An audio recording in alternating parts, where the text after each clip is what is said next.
Hey yo, what up? It's your boy, Squid Game. That might be a name that you guys are familiar with, or I'm sure you're familiar with it since you clicked on this video and it has it in the title and thumbnail. But for those of you who have been living under a rock or have accidentally misclicked on this video or just curious, Squid Game is, as of me recording this video, I believe 10 or 11 episode TV series. It is a survival horror drama TV series straight out of South Korea, and it has very quickly become the hot topic on the internet right now. Now, I don't have the exact numbers, but from what I have seen and heard, Squid Game has very quickly become not only one of the most financially successful TV series to come out on the internet, but also, because this is a Netflix original, it is the most popular Netflix series ever. Which, considering the show only came out, I think, about a month or two ago as of me recording this video,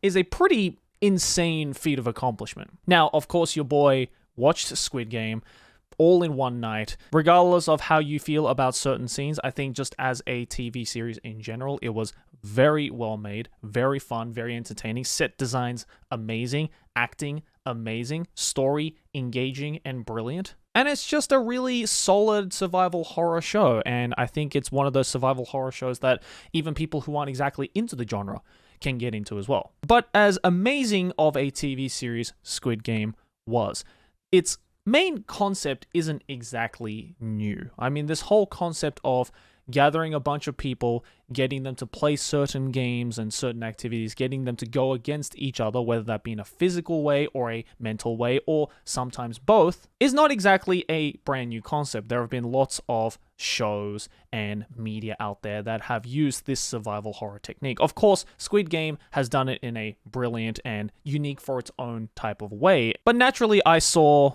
on the internet, and I especially saw this a lot on my Twitter, is people asking, hey Joey, are there any manga or anime series that is like Squid Game? I need to fill that craving of more Squid Game-like content until Squid Game Season 2 inevitably comes out. So I figured today in this video, I would give you guys my personal 10 manga and anime series that is somewhat similar to Squid Game. Now, before we jump into the list, obviously there are a lot of survival horror manga and anime out there, and as much as I would like to say I haven't in fact consumed every single one. Great examples that you'll see in a lot of like articles and videos and Twitter posts that you'll see quite a bit trying to compare a bunch of manga and anime series to the Squid Game series is ones like Alice in Borderland, which I haven't actually read yet, even though there is a really apparently good live action version of it on Netflix. I haven't found the time to actually go and watch it yet. I definitely will, though, after this video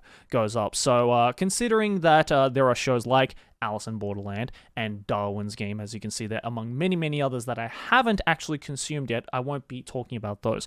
Also, I put Mirai Nikki on here, but I'm not going to be going into it, even though, as according to a video and a bunch of articles that I saw online, the creator of the Squid Game TV series said that his biggest inspiration for Squid Game was actually Mirai Nikki, which I thought was just kind of hilarious. The survival horror element of Mirai Nikki isn't exactly the strongest, especially compared to Alice in Borderland or the 10 series that I'll be talking about in this video. Not to mention, it's just like a really mid story just in general. I don't know, out of all of the survival horror manga and anime out there that you could have been influenced by. Yeah, you had to get influenced by the most 5 out of 10 survival horror series, but that's just my opinion. Now that all of the Future Diary fans have clicked off of this video in anger, I won't really be going into depth about Mirai Nikki, Alice in Borderland, Darwin's Game, stuff like that. These are the ones that I have personally read or watched, and that I personally recommend, even if you're not exactly a fan of Squid Game, or even if it's not entirely a one-to-one comparison to Squid Game. So the first series I'll be talking about is one that also gets brought up a lot in conversation about manga and anime, or just Japanese media in general, that is heavily related to Squid Game, and that is, of course, the Danganronpa series. Now, I get that right from the get-go, I'm kind of cheating in this, even though I've called it the 10 manga and anime that are similar to Squid Game.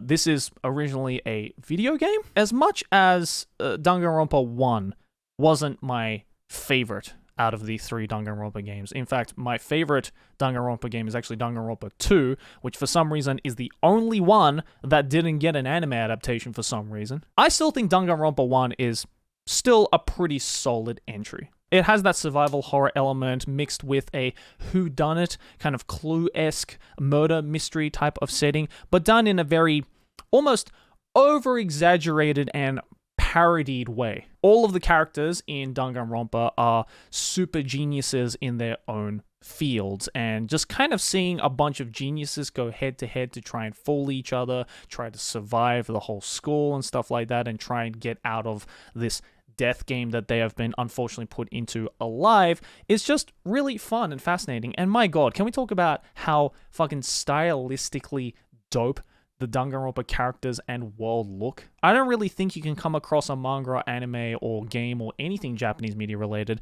that pulls off the really unique aesthetics that Danganronpa provides. Before even recommending the first season of the anime, I would actually go and recommend you play the games if you want the full Danganronpa experience. It's like you're playing Squid Game IRL. Up next is a title that I didn't really see a lot of articles or videos cover, and that's Batum. Now, this is a manga which eventually got an anime adaptation. If you took the concept of a survival horror video game and you threw real-life people into it, put them all on an island, and gave them a bunch of bombs to kill each other with. There isn't really a variation in games, but it is still very high octane.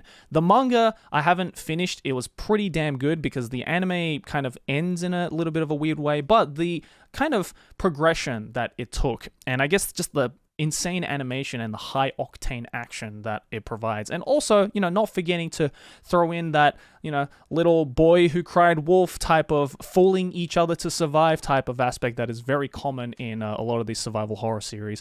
I think this is a pretty solid entry. I had a lot of fun watching it. I had a lot of fun reading it. Yeah, I just feel this is one that kind of gets overshadowed, maybe because a lot of people didn't really dig the anime adaptation. Maybe a lot of people just found it generic. Again, there is a lot of survival horror shows like Batum that exist in the manga and anime world. Some of the more notable ones, obviously, I'll be talking about near the end of the video. But yeah, if you just want to try something new and, a formula that is not broken, done pretty solidly. I'm not going to say this is an amazing show, but I had a lot of fun watching it and reading it. Number 3 on the list, and this is in no particular order, this is just the third entry, is Doubt, or rather it is a collection of a series, with Doubt being one of the entries done by author Tonoga Yoshiki. It's a lot like Squid Game combined with the Saw franchise, if that makes sense. Like, the Doubt series is definitely leaning more towards the horror side of things a lot more than the survival horror side of things. But, considering that it has this really cool, again, like a whodunit type of mystery element into it, much like Danganronpa, but done in a lot more of a gruesome and brutal way, I think will really kind of tickle those who really enjoyed the brutal side that Squid Game provided. Honestly, it's a really short series. I think the Doubt series only has about 6 volumes or something, but throughout those 6 volumes, you just get a really solid survival horror. The end of Squid Game kind of evoked the same feelings I felt when I read the ending of Doubt, or rather the final twist of Doubt. I don't know if that's a spoiler to you guys or if that is a spoiler to Squid Game, but I'm hoping that you have at least finished Squid Game before you watch this video. Obviously, no spoilers in the comments, please. Come on now, we're civilized. Even though the characters may not seem very remarkable at first, especially since, there is a lot of death that happens. Just like in Squid Game, there's a lot of death that happens in Doubt. But, eventually you start to pick up on characters that you care about, pick up on characters that you think, oh, they might die soon. Kind of like Squid Game, kind of like every survival horror. I mean, this one's great. Just a really fucking solid survival horror manga that, a lot of people have said they want to see an anime adaptation of. I personally don't really see this becoming a good anime adaptation just because Tonoga Yoshiki's art style and, I guess, framing in the manga would make it, I feel, a little bit underwhelming if turned into an anime adaptation. That's just me personally. I made a video about a bunch of horror manga or just a bunch of manga that I feel shouldn't get an anime adaptation, and Doubt was one of them. But yeah, again, just a really solid manga series. This one is still not really talked about, unfortunately, and again, it might not be the cream of the crop when it comes to survival horror manga. But again, just a really fucking solid entry. Alright, moving on, we got Osama Game. Now, I'm not talking about the anime adaptation of Osama Game. We don't talk about that. But I feel Osama Game just gets like a really bad rep because of its just horror anime adaptation, which I definitely do not recommend. With this, I definitely recommend the manga, but also I would recommend the original novel that Osama Game the manga is based off of. And you have to understand that it might seem like a really generic survival horror type of story, especially after you've consumed so much survival horror stuff out there, and then you come back to Osama Game. But you have to understand at the same time that you're kind of going back in time with survival horror manga with this one. I think the original novel was made quite a while ago. Not exactly the oldest in the entry, but it's definitely an early entry into the survival horror genre of, you know, Japanese media and stuff like that. Definitely not as far back as things like Battle Royale, but in a similar vein. Like, when you look back on shows like Battle Royale or the movie Battle Royale, or even read the book of Battle Royale, it seems very generic, but you have to understand that that's where a lot of the survival horror shit was, you know, inspired from. And I feel a lot of modern survival horror manga out there, if they weren't influenced by the Battle Royale movie, were, I feel, in a lot of ways also inspired by the Osama Game novel or even the manga. And I've read the novel, and I've read the manga, and I've unfortunately watched the anime, and I think out of the 3 iterations, I definitely have to say that, for me personally, the novel was definitely the most harrowing, but the manga does a really good job of visualizing some of the absolutely horrible death scenes and the just brutal moments in this story, and it really does go to some fucking brutal moments, like to the point where, like, Squid Game wishes it could be this brutal. It is very fantastical. The main villain is almost seen as like this incorporeal, like ghostly type of figure, but a lot of Japanese horror does tend to go into that very ghostly supernatural element, and I feel Osama Game does a pretty decent job at that, especially for how old the original novel is. Alright, up next is something a little bit different, and this is a manga series that is quite infamous in the manga world, especially because it got a number of iterations, but it is Liar Game. A lot of people like to label Liar Game as like Death Note 2.0, and they are correct in some way with that comparison. It definitely does have a lot more mind trick elements than it does physical violence, but I think that's just what makes Liar Game so interesting to a lot of people, and it's a really interesting entry into the survival horror manga genre, in my opinion. It's a lot like taking Danganronpa, but actually getting like a bunch of geniuses who are more so in the same genre of geniuses, if that makes sense. And as you can see right here from the manga panel and the cover of the first volume here, it definitely does show off and give this feeling of a more realistic survival horror style compared to Danganronpa's very stylistic and over-exaggerated style. Not to say that one is better than the other, obviously, it's all about your cup of tea, but Liar Game was a real head scratcher at first. It really itches your brain with some of just like the... I don't think there's a manga out there that evokes the word 5-head more than Liar Game does. Kaida Nishinobu, who is the creator of Liar Game, is like so like galaxy brain. I genuinely don't know how they managed to come up with some of the concepts and some of the mind tricks that is strewn throughout Liar Game, because it's pretty insane. And I guess one similar aspect of Liar Game to Squid Game is that, well, other than the fact that they both have the word game in it, is that in Liar Game, much like in Squid Game, a bunch of contestants are after an insane amount of money. Everybody is money hungry. They want that cash money millionaire life. And it's all about fooling the other person. As the title says, lying to get that W. So yeah, I would definitely recommend this one to those who enjoyed, like, I guess the mental gymnastics of some of the scenes in Squid Game, as well as if you enjoyed series like Death Note. I think you'll really, really enjoy this one. Okay, this one as well I saw being thrown around a lot with series that inspired, or I guess are quote-unquote rip-off, and that is Kamisama no Yutori. I feel like I have picked a perfect panel to sum up the feeling and the, I guess, aesthetic of Kamisama no Yutori, it really is like Squid Game on crack. Again, this one, much like Osama Game, is not so much about like an evil organization controlling the participants, but it's more so like this incorporeal, ghostly figure that, for the longest time in the manga, you have no idea who it is. You don't know who the villain is. All you know is that, man, they've got some godly powers, and that shit is creepy as hell. And also the fact that the contestants in Kamisama no Yutori, or I guess the participants, I should say, not so much contestants, because it's not so much a competition, unlike in Squid Game. It's more so like you're forced to participate if you unfortunately find yourself in that situation. But I think the one thing that got a lot of people comparing Squid Game to Kamisama no Yutori is definitely the element of,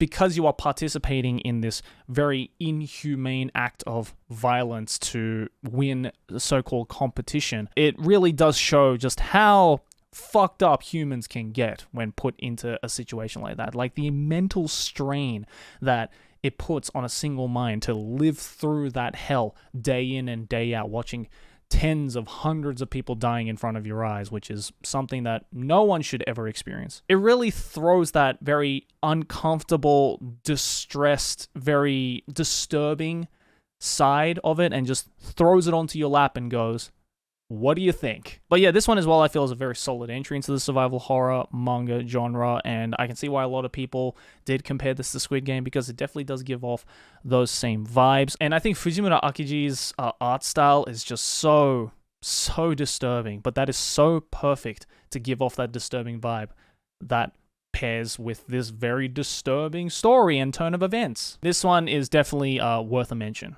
Great read. Alright, the next one is Chiju Shakkai. This is a survival horror manga that I think is relatively new. I'm not too sure how new it is, but it's a lot like Squid Game, except instead of surviving every day, you have to advance to the next floor of this 100-story building. And once you get to the top and you survive the 100 floors of absolute Saw-esque torture and games, quote-unquote, and puzzles, then you will be rewarded with whatever the reward is. But yeah, unlike Kamisama no Yutori, as you can see, this one has a lot more of a cleaner art style, definitely a lot less stylized. It might look generic to some people, but I don't know, I just feel a lot of the artwork is just like really solid, and the characters are interesting, that, you know, you really don't know who's going to win. The puzzles that these characters are thrown into as well, I feel are really, really unique and really, really interesting. This is a lot like Squid Game, where they are thrown into this situation due to some kind of evil villain or evil organization who is probably doing these kinds of torturous things for the hell of it, and just for their own entertainment, I guess. I haven't fully caught up to Chiju Shakkai. I don't even know if it's actually finished serializing or not, to be honest. Little of what I have read has been just really great, really entertaining. Just, again, another solid entry in the survival horror manga genre that I feel needs to be talked about a lot more. I'd say out of all of the manga or like entries in this video so far, I'd say Chiju Shakkai is probably the closest comparison you're going to get to Squid Game. All right, this next one is, I just wanted to throw it in here because I think it'd be hilarious to show off. I did a whole video on this series over on my main channel, which I think has like over 2 million views or something, so I'm sure a lot of you who are familiar with my main channel stuff probably know about this particular entry, but it is DeadTube, probably one of the most disturbing manga series I have ever read, probably one of the most scarring NSFL manga series I have ever read. As the name suggests, it's a lot like Squid Game, but instead of everyone being stuck in a room, everyone is free-flowing. They're out and about in the world, and they are invited every so often to play a game of whoever wants to participate. The aim of most of the games is to basically create a video of some really disturbing shit and throw it up onto a website called DeadTube. And when I say taking videos of disturbing shit, I mean disturbing. Not to mention the fact that every single character, the main girl, all the side characters, are all just fucked in the head from the get-go. There is no easing into the mental distress of the participants being involved in this hellish landscape. You are immediately pressing down on that accelerator and driving that mental car off a goddamn cliff. But yeah, I talked about this in more detail if you're interested in the nitty-gritty side of things over on my main channel. Again, I will leave it down in the description if you are interested, but be warned, this one is definitely not for the faint of heart. All right, second to last, I figured I would kind of give this series a shout out because I feel a lot of people were really not talking about this entry when comparing it to Squid Game. Now, I feel like out of all the entries, this is probably the furthest comparison from Squid Game, but it is Man Wonderland. Basically, think of Squid Game, but everybody has superpowers. And the superpowers that are involved lead to some really messed up situations. I remember watching this anime when it was first airing way back in the day, and I still remember how much of an absolute shock the first scene of the first episode was. Like, I've seen a lot of, like, horror anime out there. I've seen a lot of, like, survival horror shit out there. I've seen a lot of disturbing anime out there.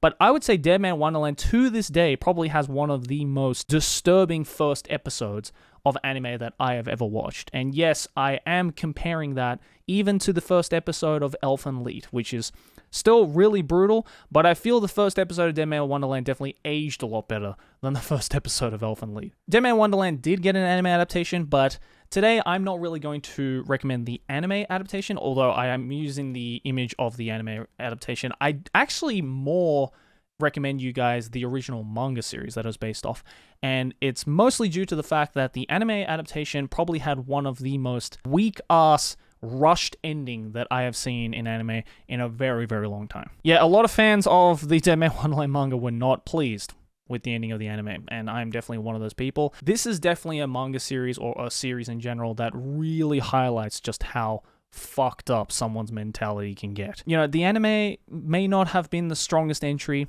but man, that opening though, still fucking slaps. And last and certainly not least, it would be an absolute sin for me to not mention the cream of the crop of survival horror manga and anime series in Japanese media, and that is, of course, Kaiji. Now, a lot of people, definitely when they first saw Squid Game, were like, holy shit, this is just Korean Kaiji. And I can see where the comparison comes from, because if you know Kaiji as a show, then it is definitely has a number of striking resemblances. The poor are invited to play these games with rich people, and if you win the games, then you advance until you win a whole lump of money, and if you lose, then you are sent to the underground society to work for free for the rich for the rest of your life. Although the argument stands of which is worse, for you to just get, like,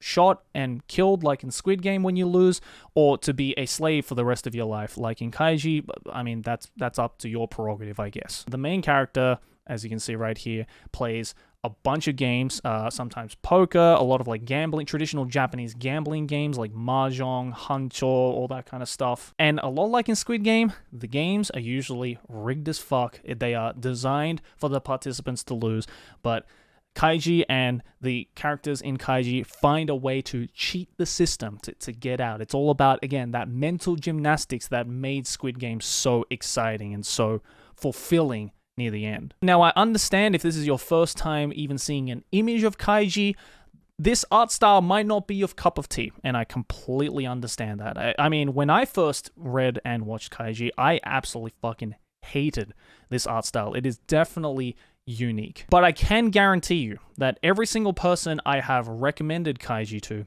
who did not immediately like the art style ended up reading it, watching it, sometimes both, and just absolutely fell in love with the story. The art style is definitely a tiny, tiny barrier to get over, which leads to some amazing results, amazing storytelling, amazing moments of just becoming a five-head, defying all odds to win. You know, a lot like in Squid Game, they're not like bullshit reasons. Like, there aren't superpowers involved. It really is just like mental gymnastics of these characters figuring it out, being thrown into despair, finding a way, and then eventually winning. So yeah, you guys might have seen this coming, but I couldn't not recommend this one. Obviously, again, I couldn't mention every single survival horror manga anime out there that has relations to Squid Game. So it'd be awesome if you could leave it down in the comments below and give me your personal recommendations on any great survival horror stuff that even has any remote significance or remote relation to that of the Squid Game series. Bottom line, Squid Game,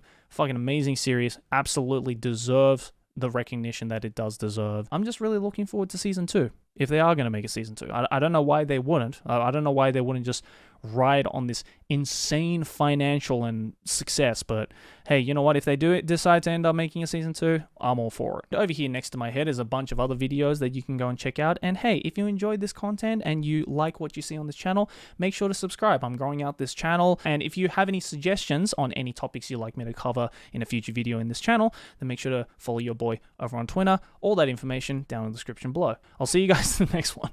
Peace.